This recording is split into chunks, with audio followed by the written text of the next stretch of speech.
नमस्कार, मैं दृष्टर उपाध्याय। वैसे तो सीरिया में बम धमाके होना आम बात सी हो गई है, लेकिन पिछले कुछ सालों के भीतर जिस तरह से यहां धमाकों की घटनाओं में इजाफा हुआ है वो हैरान करने वाला है।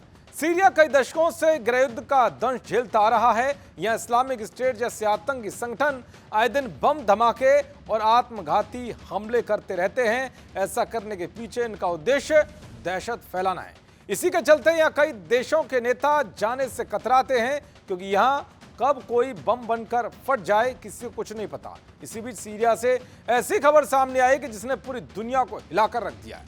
अपनी नीतियों को लेकर कट्टरपंथियों के निशाने पर रहने वाले फ्रांस के राष्ट्रपति इमैनुअल मैक्रो जब सीरिया के दौरे पर पहुंचे तो अचानक यहाँ जिहादियों ने ऐसा बम धमाके किए कि मैक्रो बाल बाल बच गए। ये ब्लास्ट उस होटल के पास हुआ जहां मैक्रो के ठहरने की व्यवस्था की गई थी।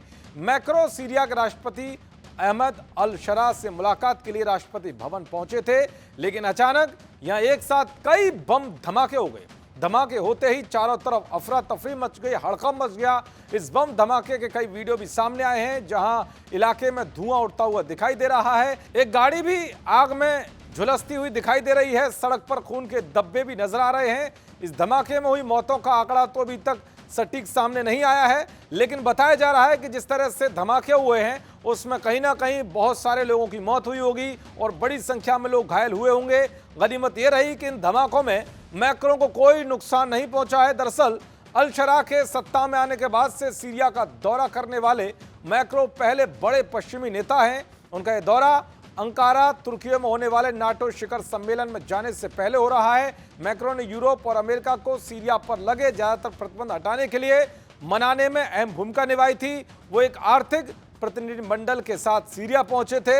मैक्रो के दौरे में सीरिया के पुनर्निर्माण, विदेशी निवेश, सुरक्षा सहयोग और आतंकवाद विरोधी अभियान प्रमुख एजेंडा है। दरअसल सीरिया में यह धमाका उस घटना के कुछ ही दिन बाद हुआ है जब दमिश्क में जस्टिस पैलेस के पास एक कैफे में भीषण धमाका हुआ था। उस धमाके में कम से कम 10 लोगों की मौत हुई थी और 20 लोग घायल हुए थे। इससे कुछ महीने पहले ही यहाँ एक मस्जिद में भी विस्फोट हुआ था जिसमें 8 लोगों की मौत हो गई थी और कई लोग घायल हुए थे। तो इस तरह से सीरिया में बम धमाकों का इतिहास काफी पुराना है। हालांकि पिछले कुछ समय से अमेरिका यहाँ के आतंकियों के खात्मे के लिए ऑपरेशन चला रहा है। हाल ही में ISIS के कई ठिकानों को निशाना बनाकर अमेरिकी सेना ने बड़े पैमाने पर हवाई हमले किए थे। ये हमले उन हमलों के जवाब में किए गए थे जिसमें 2 अमेरिकी सैनिक, 1 अमेरिकी नागरिक मारा गया था। अब देखना ये होगा कि मैक्रो भी सीरिया में पनप रहे आतंकवाद के खिलाफ क्या कुछ एक्शन लेते हैं। देखते रहिए जी न्यूज़। नमस्कार।